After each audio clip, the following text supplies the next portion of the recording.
महिला आरक्षण विधेयक नामंजूर झाल्यानं महायुती आक्रमक. उद्या मुख्यमंत्री देवेंद्र फडणवीसांसह महायुतीच्या नेत्यांची पत्रकार परिषद. तर 21 एप्रिलला जांभोरी मैदान ते वरळी डोमपर्यंत महायुतीचा जनआक्रोश मोर्चा.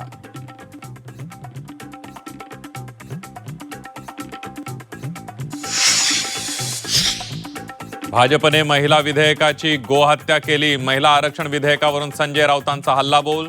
2023 साली मंजूर झालेलं विधेयक अंमलात आणलं नसल्याचा आरोप.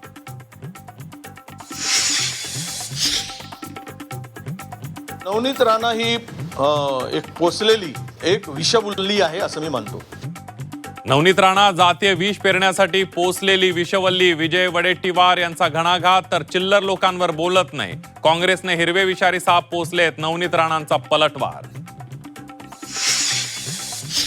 पोटनिवडणुकांसाठी मुख्यमंत्री देवेंद्र फडणवीस प्रचाराच्या मैदानात. उद्या आणि परवा बारामती आणि राहुरीत फडणवीसांच्या जाहीर सभा. यवतमाळमध्ये मुलींची विक्री करून धर्मांतर. भाजप जिल्हाध्यक्ष प्रफुल्ल चव्हाण यांचा गंभीर आरोप. पोलिसांनी चौकशी न करता आरोपीला सोडल्याचा दावा.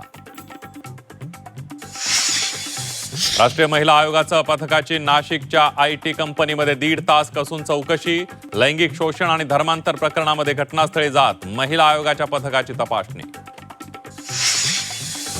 मोबाईलमधून भोंदू खरातचे डर्टी सिक्रेट समोर येण्याची शक्यता. डिलीट केलेला मोबाईल डेटा रिकव्हर करण्यात यश.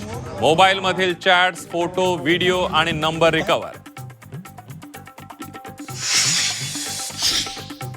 परतवाडा लैंगिक अत्याचार प्रकरणी आरोपी अयान अहमदच्या कुटुंबियांवर बहिष्कार टाका. मुस्लिम समाजाची मागणी. कोल्हापुरात खत विक्रीमध्ये अनियमितता. कृषी विभागाची 12 खत विक्रेत्यांवर कारवाई.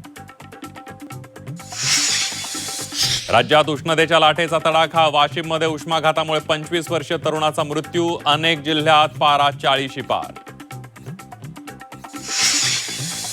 राज्यात पुढील 3 दिवस अवकाळी पाऊस आणि गारपिटीचा इशारा. घाट परिसर, खानदेश, मराठवाडा, विदर्भात अलर्ट. मुख्यमंत्र्यांकडून शेतकऱ्यांना सतर्क राहण्याचं आवाहन.